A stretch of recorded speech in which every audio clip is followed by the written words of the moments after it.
السلام علیکم ناظرین، میں ہوں آپ کا ہوسٹ رضوان شاہ اور آپ دیکھ رہے ہیں پروگرام گہری نظر۔ ناظرین، پاکستان کے اس وقت موجودہ کیا سیاسی حالات ہیں، کیا اس وقت پاکستان کو معاشی مشکلات درپیش ہیں، اس کے لیے ہم نے درخواست کی ہے موٹیویٹر اور ہمارے بہت پیارے استاد اور بڑے بھائی جناب میر محمد علی خان صاحب سے۔ تو وقت ضائع کیے بغیر ان سے بات کرتے ہیں۔ السلام علیکم میر صاحب۔ وعلیکم السلام رضوان بھائی۔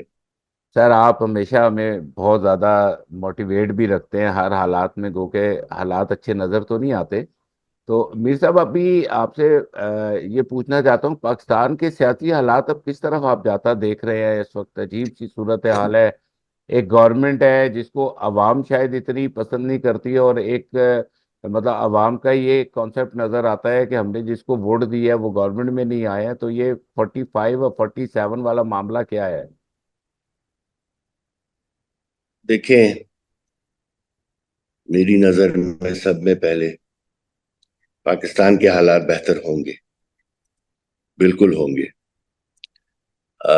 I am a dye hard optimist, اور یہ میری گٹھی میں ہے، شاید میرے والدین کی وجہ سے۔ میرے والد میر ہیں حیدرآباد دکن کے، سب کچھ چھوڑ چھاڑ کر یہاں آئے تھے۔ میروں نے تو پاکستان کا بجٹ دیا تھا پہلے 4 سال کا، جس کے اوپر ونسٹن چرچل نے کہا تھا کہ اگر میر عثمان علی خان قائد اعظم کو ملک چلانے کے لیے پیسے نہیں دیتے تو میں وہ سبق سکھاتا پاکستان کو الگ کرنے کا۔ تو میرا تو وہ شجرا ہے، تو میں تو مسکرا کر فخر سے کہتا ہوں پاکستان کے حالات بہتر ہوں گے۔ کب ہوں گے کوئی ڈیٹ تو سوائے اللہ کے نہیں دے سکتا، مگر ایک چیز میں کہوں کہ یہ ہوں گے ضرور، کیونکہ عوام کا شعور جاگ چکا ہے۔ وہ لوگ سمجھتے ہیں، اور میں بار بار یہ کہتا ہوں، لوگ سمجھتے ہیں کہ عمران خان سے محبت کی وجہ سے یہ کر رہے ہیں۔ نہیں، عمران خان فانی ہے، ہم سب فانی ہیں۔ جو ایک چیز لا فانی ہے وہ سوچ ہے، اور جب ایک نظریہ یا سوچ یا فکر عوام میں جاگ جاتی ہے، وہ منتقل ہوتی رہتی ہے ایک جنریشن سے دوسرے جنریشن کو۔ تو وہ وہ تو انشاءاللہ دیکھیے آپ، اس کی وجہ سے چلتا رہے گا، بہتری آتی رہے گی، اور حالات بہتر ہوں گے۔ حالات بہتر نہ ہونا یہ ناممکن سی بات ہے، کیونکہ اس سے بدتر اب اور کیا حالات ہوں گے ہم، جہاں ایک ہیجانی کیفیت پائی جاتی ہے پورے کے پورے ملک کے اندر، عوام کے اندر، نوجوان نسل کے اندر۔ تو انشاءاللہ یہ حالات بہتر ہوں گے، اور ان کا بہتر ہونا لازمی ہے۔ میر صاحب، آپ کا معاشیت سے خاص تعلق ہے، آپ فائنینسر بھی ہیں۔ آپ مجھے بتائیں کہ اس وقت ملک کے جو حالات نظر آ رہے ہیں، ایس آئی ایف سی کس طرح کام کر رہا ہے؟ ٹھیک ہے، اس کی آپ کو کیا افادیت نظر آتی ہے؟ سیکنڈ سر، یہ بتائیں کہ ابھی اس حکومت کو ایک بجٹ پیش کرنا ہے، اور اس بجٹ کے لیے ان کو آئی ایم ایف کے ساتھ ایک بڑے کڑی شرائط کے اوپر ایک ایگریمنٹ میں جانا ہے۔ تو آپ کیا سمجھتے ہیں کہ اگر I M F pro I M F budget آتا ہے، ان کی مشاورت سے آتا ہے، تو عوام کے اوپر کیا اس کے اثرات پڑیں گے؟ دیکھیں، سب میں پہلے تو رضوان بھائی میں ایک بات بتاؤں، I have no love lost for IMF، مگر آئی ایم ایف ہمارے پاس نہیں آیا تھا، ہم آئی ایم ایف کے پاس گئے ہیں 24 مرتبہ۔ وہ بنیا ہے، جب کوئی آپ کو $1,000,000 کا قرضہ دیتا ہے تو 10 شرائط رکھتا ہے۔ جب آپ اتنے کمزور ہیں کہ 23ویں دفعہ 24ویں دفعہ آپ ان کے پاس جا رہے ہیں، تو یہاں تو 8 9 10 بلین ڈالر کی بات ہو رہی ہے۔ تو ان کے ذہن میں یہ سوال نہیں آئے گا کہ بھائی اب آپ اپنے ملک کو صحیح کیوں نہیں کرتے، اپنے خرچے کم کیوں نہیں کرتے، گردشی قرضہ کم کیوں نہیں کرتے، مہنگائی کو کنٹرول کرنے کے لیے